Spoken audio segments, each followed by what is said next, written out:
Bonjour et bienvenue dans cette vidéo où tu vas apprendre à calculer le périmètre d'un parallélogramme. Cette vidéo sera divisée en 4 items. Le premier, où je te ferai découvrir la notion au travers d'un exercice type. Le deuxième se présentera sous la forme d'un exercice dans lequel une aide te sera fournie pour mener à bien sa résolution. Le troisième sera un exercice libre qui te permettra de certifier du savoir acquis des 2 premières parties. Et pour terminer, une petite blague pour détendre tes neurones. A tout de suite pour la première partie. On souhaite ici calculer le périmètre du parallélogramme DEFG suivant. Pour cela, nous allons appliquer la définition du périmètre, c'est-à-dire que nous allons additionner toutes les longueurs du parallélogramme.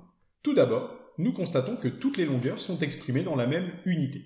Ici, les centimètres. Il n'y aura donc pas besoin de convertir.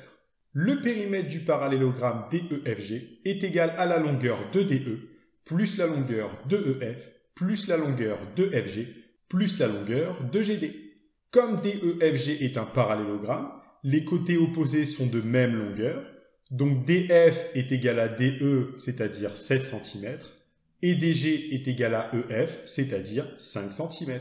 On remplace maintenant les données par leur valeur. DE vaut 7 cm, EF 5 cm, FG 7 cm et GD 5 cm.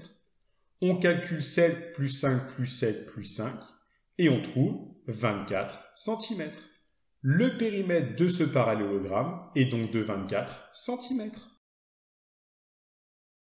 Continuons avec la deuxième partie. On souhaite ici calculer le périmètre du parallélogramme TZYX suivant. Pour cela, je te laisse à l'écran les diverses étapes pour mener à bien la résolution de l'exercice. N'hésite surtout pas à mettre la vidéo en pause puisque la correction s'affichera une fois le décompte terminé.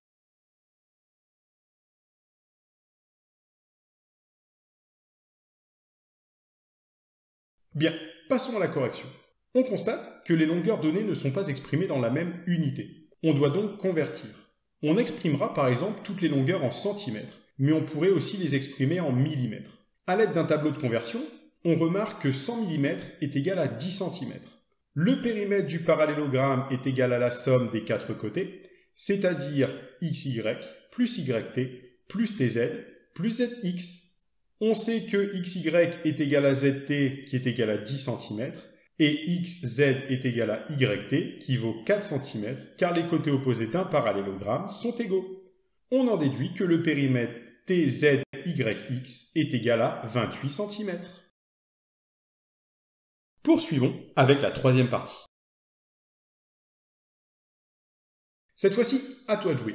Tu es désormais en mesure de résoudre cet exercice en parfaite autonomie. Comme tout à l'heure, mets la vidéo en pause si besoin, puisque la correction s'affichera une fois le décompte terminé.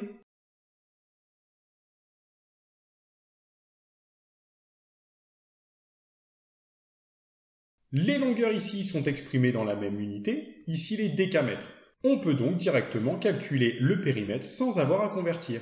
On additionne la valeur des 4 côtés, c'est-à-dire celle de KL qui vaut 6 décamètres, avec celle de LM qui vaut 2 décamètres, avec celle de NM qui vaut 6 décamètres, et avec celle de NK qui vaut 2 décamètres aussi.